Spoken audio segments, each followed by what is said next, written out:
Good evening, everybody. Happy Sunday turning into Monday. Um, I'm fucking tired. So I had a hell of a week. Most of my week was just, fuck it. Let's get through it real quick and I'll get into the details. One, sword. A lot of fucking sword. I got my exams coming up on the 21st, which is a Friday. It's the coming Friday. I had to do a lot of practice. I went to school every day. I'm fucking tired because my last week was just work, sword practice, go to bed, do it all over. So that's sword. Work is great. I love my job. My job fucking slaps. I get paid a lot. It's pretty damn easy. Um, and it's a lot of fun. And I get to work on movies and shit, which is just like, yeah, check out my shirt, the third floor. It's a cool shirt. I think it like says stuff. I don't know. I don't know what the fuck that says. Anyway, games, the usual. I picked up Noida, which is a voxel-based game, but it's like one that actually works. It's not like a shitty one. Um, it is what I call a sauce game. It is a game that is designed to be busted the fuck open and just like made trivial by accidental means of like combining things. Um, but it's balanced by the fact that it is so easy to accidentally blow your fucking face off in that game that like you're kind of just playing slot machines, but you're rigging the slot machine until you kill yourself with your own slot machine. It's a fantastic game, man. Back into painting minis. I went to Michael's house on the weekend, and I don't know if Michael told the story, but we ran into some fucking shenanigans. Corbin, if you remember me buying that set at a games that like mini set at a Games Workshop like I don't know 6 years ago or something, maybe more, 9 years ago. It turns out that set just doesn't fucking exist anymore. Like those pieces just aren't statted. They're gone. They've been like grandfathered out of the game. So after buying that set, it took me so long to paint those fucking minis, or even just bust them out and start painting them, that they literally just got deleted from the game. I have like a bunch of weird antique minis. I saw Furiosa today. If you like good movies that look good and are good, and have cool fucking cars and like gun combat and shit, you're gonna like Furiosa. That movie fucking slaps. Go see Furiosa. Damn, what a good ass movie. I finally fixed my fucking bike. You can't Google anything anymore, man. I don't know what the fuck is going on. So, my bike had a rip in its, not the tire, the tube. And so I tried to patch it as per my friend's recommendation. I put some fucking band-aids on that shit, not actual band-aids, but didn't do shit. Deflated an hour later. I was like, I knew I should have just gotten a fucking tire. Should have just did what I know. I've done this shit before. Why did I listen to somebody else? I know what to do. So I tried to like diagnose what the fuck even went wrong with my tire so it wouldn't happen again. I checked the tire to like see if there's bits in there. There's nothing. The puncture on the tube was really weird. It was like an abrasion, like something sandpapered it. And I tried to Google all this shit, and all I got was fucking useless ass results. Google is just bad now. It doesn't even give you information. It's only for buying things. It's if you want we have somehow like circled back on the treadmill all the way to the beginning of information where literally just find somebody who knows what it is. Talk to a person if you're trying to solve an esoteric problem now because literally using search engine results just doesn't work anymore. It's fucking surreal, man. We've somehow just completely circled back. All of this is to say that I went to Trek in Coquitlam, bike place. And I just talked to the guy who does the repair shop there. And he's like, "Yep, the tube wasn't inflated enough." And I was like, "But I stopped inflating it when it started bulging." He was like, "Yep, your tire popped out. You should just pop it back in and keep going." I'm like, "Well, fuck, it's that simple, huh?" So now my bike is fixed. The tube's not underinflated. There's no weird bulge in the tube. Great. My bike works. Love it. Awesome. Super easy. So fucking glad that I don't have to like take it into an e-bike shop, which by the way, if my e-bike ever fucking explodes, I'm just fucked. Cause I'd have to find a like Lacey brand e-bike shop that matches it somehow, but I don't know where the fuck it got. It's got like Chinese writing on it. I have no idea what the fuck I got it secondhand on Facebook Marketplace. So, ugh. Anyway, all right, let's get into some nitty gritty. Um, let's start with work. So, I can't tell you what I do at my job because it's non-disclosure agreement. If I like queef in your direction and the queef happens to sound like what I'm working on right now, I'll be killed. Um, it's just like fucking crazy lockdown shit. I have to like blind my windows and stuff in case somebody looks in at what I'm doing. Ugh.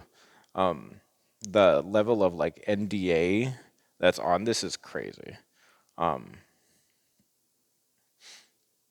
it's and what I'm working on when I was interviewing, I thought it was going to be way more sophisticated because I was talking to tech artists and stuff, and they were asking me like questions about whether or not I know like node-based programming or Python and stuff. And I'm like, yeah, I make my own tools sometimes and yada yada yada, and I learned Python for this gig and everything. I'm doing the gig, and I'm sitting here like, motherfucker, I don't need to know Python for this. What's going on? This is just this is just menus and shit. You just need to know how to use Maya and sequencer. This is fucking weird, man. And I don't know why it's like that. I don't know what they were looking for, what they were expecting me to do, or what they were like trying to like design when they were interviewing. But yeah, I don't need to know Python. Now I just know Python, I guess, which is cool. I'm part of the cool kids club. Learning Python was a big thing on my like list of things to do just because like I not knowing programming is frustrating to me because I really really like to know how things work. And for just an entirety for the 30 years of my life, I just didn't know what how the fuck computers did it do. I just had no idea to how to even begin to interact with that realm of like design and how things are made, and that was like bothering me for forever. But now that I know how to make assembly tools and Python for Unreal and like, automated scripts and stuff, I'm just like, "Oh, Python's easy, baby." And man, Python's fucking easy. Um, Alice is doing like C++ stuff at like the architecture level, and that shit's fucking sorcery to me. Like I could begin to start learning that, but why am I learning that? I'm in game dev. So yeah. Also, you just like if you're doing game dev, you only really need Python. That's all you need to do shit in Unreal. You don't even need to know Python to do shit in Unreal. You can just be like the Power World devs and just know how to do fucking making anything. It's crazy. For anyone who doesn't know, Palworld is a game that was made almost entirely on like purchased assets. Um, they didn't have a rigger, a person who rigged characters for like the majority of their game dev cycle. And when they finally hired one, because they needed somebody to rig and rig new characters and stuff, they were just like, "What's a rigger?" And I'm just like, "What the fuck? Are you for real, dude? Do you not know how this shit works?" And they didn't. Game dev is in a funny fucking place where like there's so many assets that are just like available now that you can just kind of like put Lego blocks together until you have a game. People worry that like AI is gonna steal their job, but like, dude, Pal World was made by some fucking people who don't know how to program. That's crazy. That game made a shit zillion dollars. You don't need AI. You just you just make shit in Unreal. It's crazy. You could make a game right now by kit bashing shit in Unreal. Right now. It wouldn't be hard. You go get some fucking Mixamo anims. You go get some asset store anims. You put some fucking models on it. You do some like rig transfer shit, and you're done. You're Gucci. That's it. It's fucking weird. Everyone else is doing it the hard way, man. Swordplay. So my exam is on the 21st. I'm pretty confident I'll pass. I'll be honest. I've been just like I know the curriculum that I'm doing so well that it's hard to conceive that I have anything to improve on that isn't explicitly swordplay, which is why I was crunching so much this week because there's a bunch of stuff on the exam that isn't swordplay. There's grappling, um, and there's poste, which is like like katas. Like when you see like karate people do like punches at the air and shit. We got something like that too. We got the post progression, which is post days just means guards. It's like the position you stand in to rest in or that you are in when you're doing swordplay. We have a bunch of them. Um, you got like sticking the sword out like you see in kendo. You got like shit like you see in fucking video games. Holding a sword has an explicit name, and that's just how it is. So there's some katas with being in specific guards, and we have to know those, and we have to like know them really well, and like transitioning between them is like really particular. They want you to move a specific way, and I just haven't done that in a fucking while, so I have to practice that a little bit. And I had to get that all done. And most specifically, I had to do grappling. So we have a grappling curriculum at our school. Why do we have a grappling curriculum in a swordplay school? Well, we're not just a swordplay school. We are a school that has a field of study designed after Fiore's The Flower of Battle, which is a combat manual. It is a like guidebook a dude sold in like the 1500s, named Fiore de Liberi. He's an Italian guy. He was really good. He taught a bunch of people how to be knights. And what he taught in his books was fucking everything. It was a how-to guide on how to be a knight in like most weapons that were conceivably usable in combat. He taught the poleaxe, the dagger, the lance, which is a spear, the sword, and there's another one I can't fucking remember. He didn't teach the bow, not that I'm aware of at least. Didn't teach the shield either. Shields and bows weren't really a part of that. This is all stuff for cavalry, for people on horses and shit. Knights, knights didn't use bows, I guess, which is weird. Now I think about it, I can't think of any scenario where knights were using bows. Maybe crossbows, but whatever. You don't need a manual for a crossbow. It's like a hammer.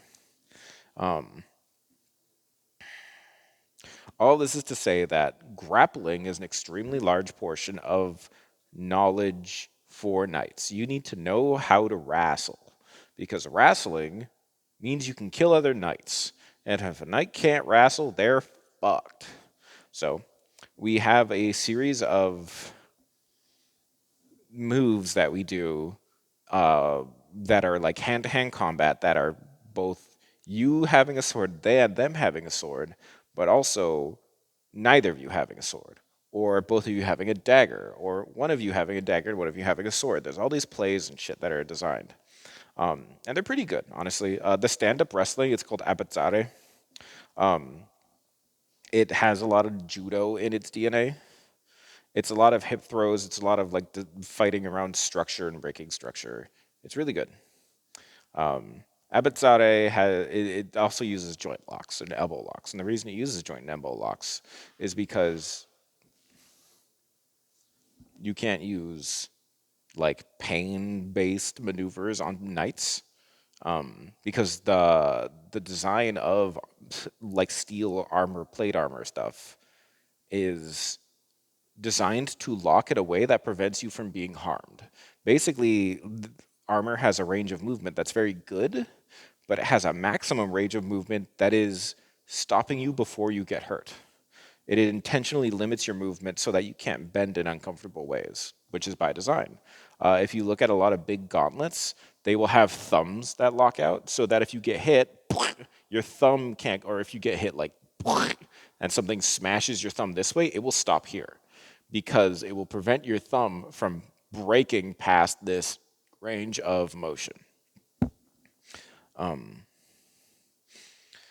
This all means that if you want to use a like pain compliance based action on a knight, you can't really do that. You have to do something that locks the armor and then breaks their ability to balance, which is where a lot of the like arm locks come in. They're designed to like lever people in specific ways that makes it impossible for them to stand. And then when you do that, you could just throw them into the ground or whatever. It's cool. That's one half of grappling. The other half of grappling is how to grab a sword, because you can grab swords. Swords were really fucking sharp. They weren't katana sharp. Maybe they were. I don't know. But they were sharp in a way that if you had a glove on, which you were designed to have, if you had a glove on, you would be able to grab the sword, and if somebody didn't push or pull on the blade in your hand, you were able to maneuver it.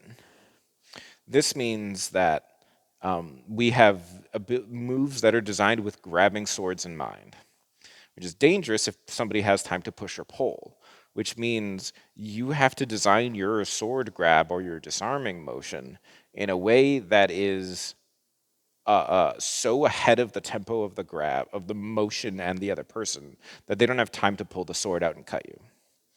Um, this means that uh, you have to do a lot of like weird, goofy shit, and you have to do a lot of arm locks. There are arm locks that are really specific to swordplay that are only possible because of how you hold a long sword is done. You hold a long sword with your, your two hands outstretched like a fishing rod. This means that your arms are together, which means that you can gather somebody's two arms in your one arm, which means you can completely constrict their arms while you use your arm to beat their ass. These are what the grapples I have to do are based on. I don't do these a lot in combat because they're really fucking hard to get at full speed, and I just don't really go for them. And you're not really expected to do them on the test, like in applied fencing, which is like full speed. But you are intended to show that you can do them. So I had to practice this, and it took me like the better part of the week going in every day just to nail all these down because I hadn't done them for like 4 months. And they just aren't very easy to do and apply in fencing unless you really, really practice it. And I just haven't because it's not necessary. So, to this week was me spending all my time doing my grappling, blah, and then doing a bunch of sparring, blah. I had to do 30 passes of sparring, or sorry, 30 signatures of sparring, which is 10 minutes each for each signature. So I had to do a lot of fucking sparring in this week alone, and I eventually hit it last Friday. And man, that was tough. I was just tired. I was just fighting constantly the whole week. It was fun though, but I was so fucking tired on Saturday. I just woke up at like 12 and was like, fuck it. I'm going to spend the whole weekend doing nothing. And I did nothing except like buy groceries and fix my bike and go to the movies. And yeah, yeah. Anyway, um, I don't think I have anything else to say. This is a long ass video. Good night, y'all.